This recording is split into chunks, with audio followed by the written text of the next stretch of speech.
first image is one of many of Gus laughing. During my campus visit in 1997, Gus had asked what caused me to attend my undergrad institution, Augsburg College in Minneapolis. I answered that having grown up among German Lutherans, I had determined in high school to learn more about the tradition of Scandinavian Lutherans to whom my family's move to Minneapolis had introduced me. As I said this, I did not yet know of Gus's Swedish heritage.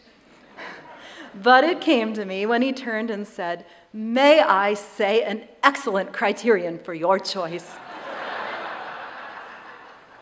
In this instance and in so many more, Gus's laugh has relaxed us and enabled us to go on with even difficult or high-stakes tasks with a smile.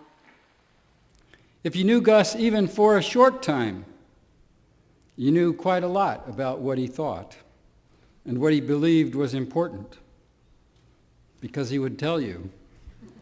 He was just out there. In fact, the only mystery about Gus I could think of this week was why we always and only called him Gus, when his name was Arvid Frederick. In all the years I'd known Gus, for whatever reason, it had never occurred to me to ask. Because he was obviously Gus, he wasn't Arvid or Frederick.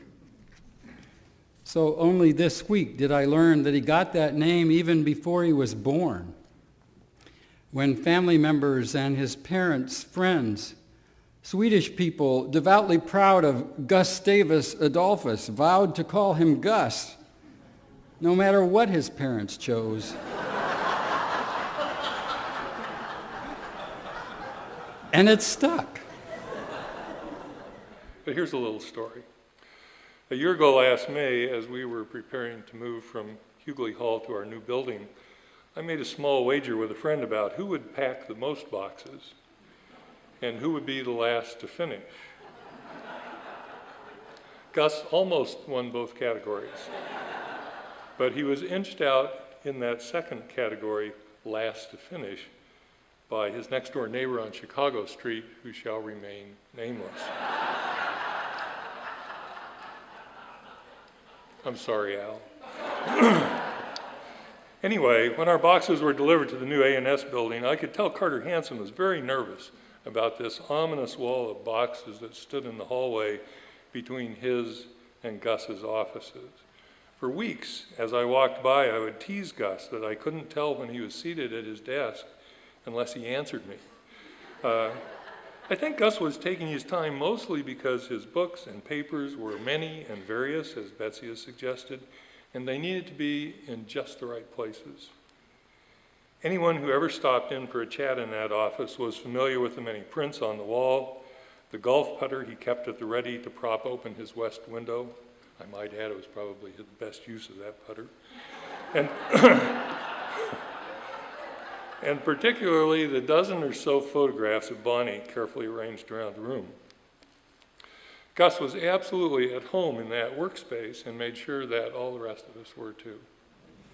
The warmest memories of my long association with Gus come from the Books and Coffee series of book reviews, which, with the technical support of Elaine Amundsen, then department secretary, we started way back in the spring of 1974. The installment coming up in the spring of 2014 would have been the 40th year of the series, something none of us could ever have dreamed of back then.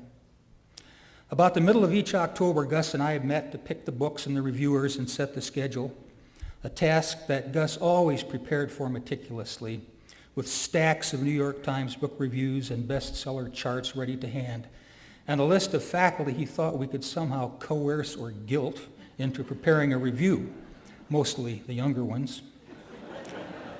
As we all know, Gus was something of a raconteur, and so it was natural that he be the primary introducer of our reviewers, which was fine with me. Given the frequently lengthy nature of Gus's introductions, it sometimes occurred to me that Gus would have been just as happy to have reviewed all of the books himself.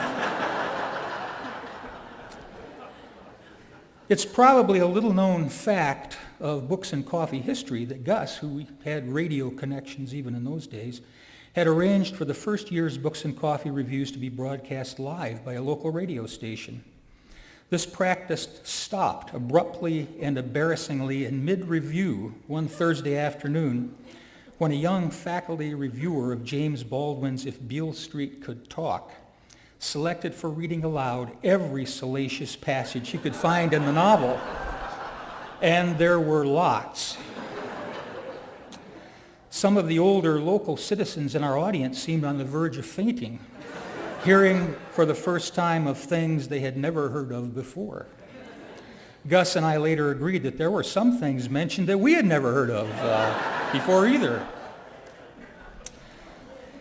It was not just books, though. It was the words themselves, the shape and ring of them that mattered most to Gus. I'm sure it was this love of the actual physical part of language that fueled his deep interest in the particular medium of the theater, especially the American theater, which he felt had been given short shrift in academic study of our cultural heritage. As he wrote in his first book, Broadway Talks, for most of our history, drama has been the poor cousin of American literature. He was determined, however, that his generation was going to correct that mistake, and his own scholarly career was largely dedicated to that worthy effort. Enthusiastic teacher and colleague, faculty leader, football game announcer, frequent actor, guitar player and singer, poet, bicycle rider, even in the coldest weather. A regular feature of campus life, Gus Sponberg will be greatly missed.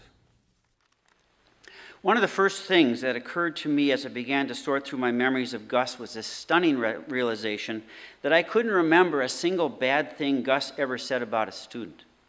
He must have thought them, but he didn't say them. Then I remembered how he did speak of his students, something other colleagues wrote about. Here's how my friend historian Colleen Seguin puts it.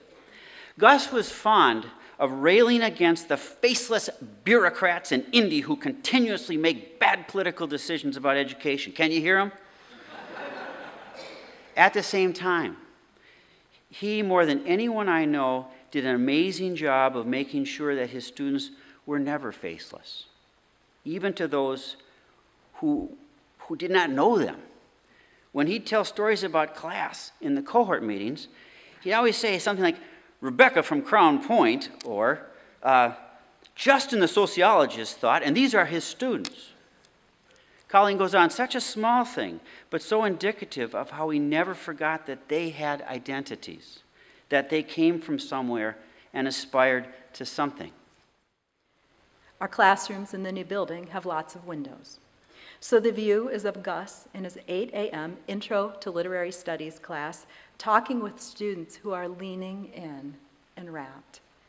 There's no surreptitious texting under the desk or evident form of distraction, even at the foot track coming into the building. It is a completely authentic image and one of total engagement.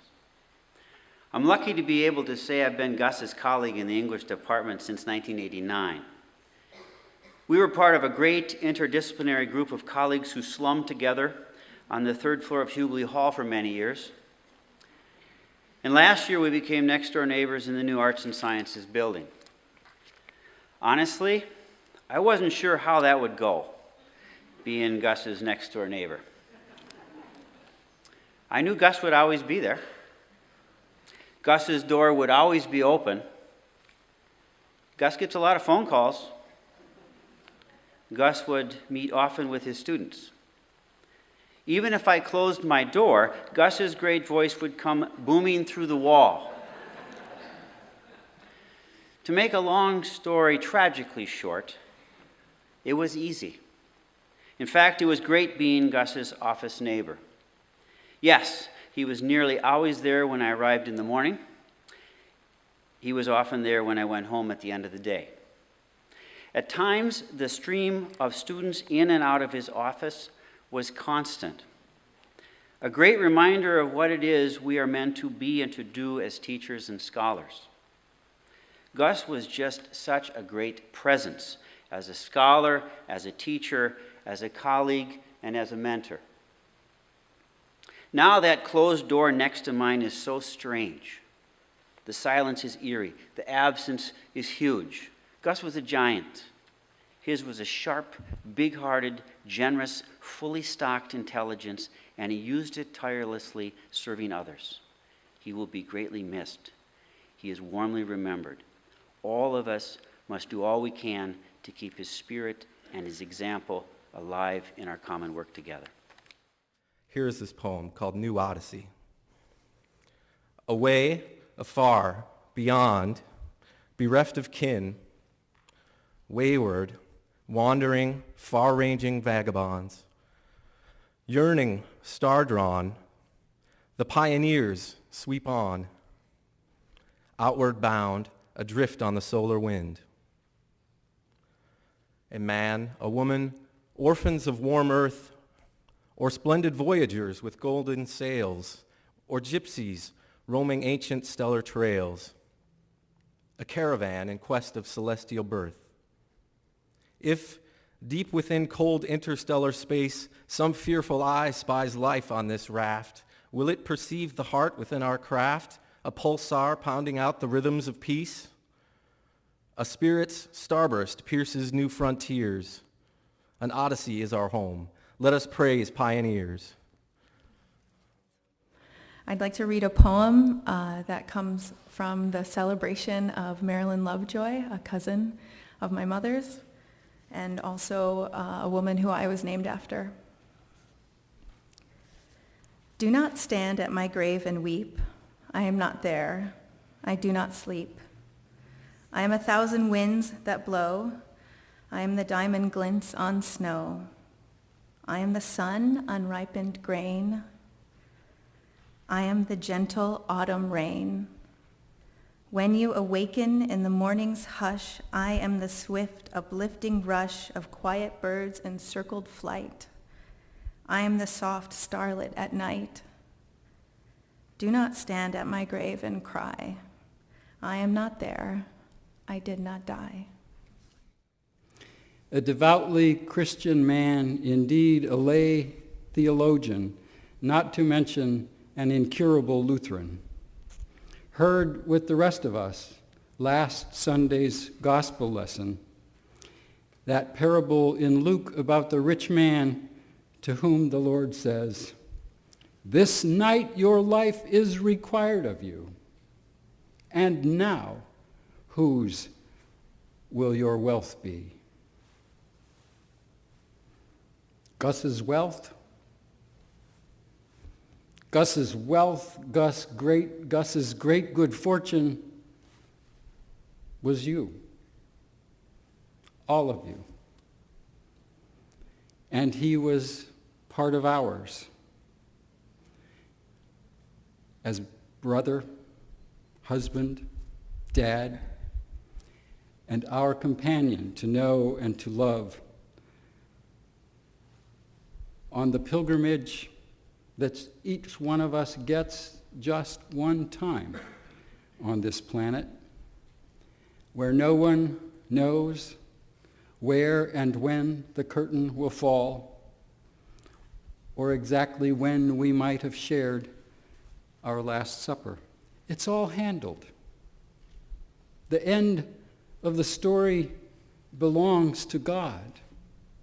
And in God's hands we rest, whether in life or death, on stage or off, in the tempest and in the quiet.